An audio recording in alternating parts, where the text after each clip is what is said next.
tablecloths and the fancy flowers and the overly fancy Pidyon HaBen. I want to thank my parents for also chipping in and helping set up with everything and totally being there. Obviously, I want to thank Avital. If you look at my face, the black bags under my eyes are much less than Avital's. And I think it's pretty clear what's happening the last month.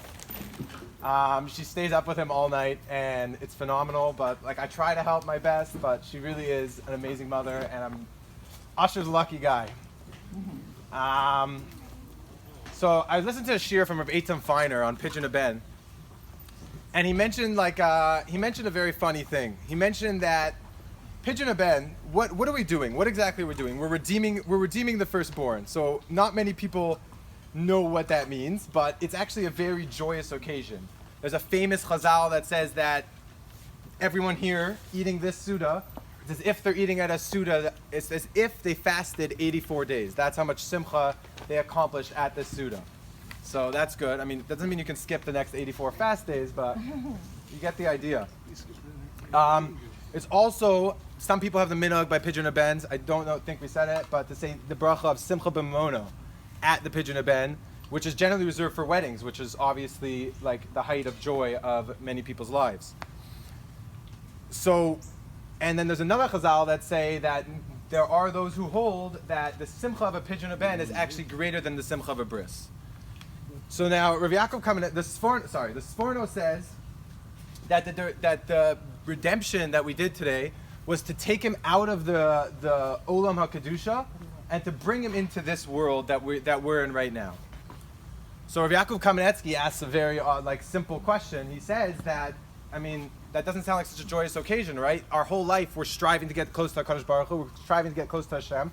So why are we celebrating his leaving the Olam HaKedusha, the world of Kedusha, to such an extent? It doesn't seem like the biggest joy ever.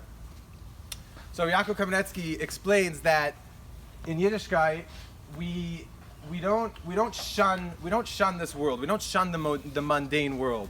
We try to elevate it. Whereas in other religions, the holiest, the priests, the whatever it is, those people are trying to separate themselves from the physical world and totally put themselves into holiness. But that's not what we're doing. What we're doing, what the whole purpose of our being on this world is to take the mundane, take the food that we have and make brachos on it, make benching on it, make a fancy suda out of it, and elevate that to a level of kedusha.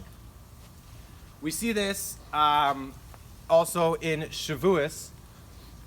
There's a machlokas in the Gemara, I forget which Gemara, it's in my notes, but whatever, about Yom Tovim being Chatzil Hashem, Chatzil Lachem, and Rabbi Eliezer, who's from Beis Shammai, who's usually the Midah of Din, who's usually like the harsher side of the machlokas, he agrees that by Shavuos, which is Usher's birthday, is Chatzil Hashem and Chatzil Lachem, which really doesn't make sense so much because Shavuos is in of itself like the getting of the Torah. If any Yom Tov should be literally just sitting and learning all day and totally just Yiddishkeit and focusing on the spiritual aspect of it, it should be Shavuos.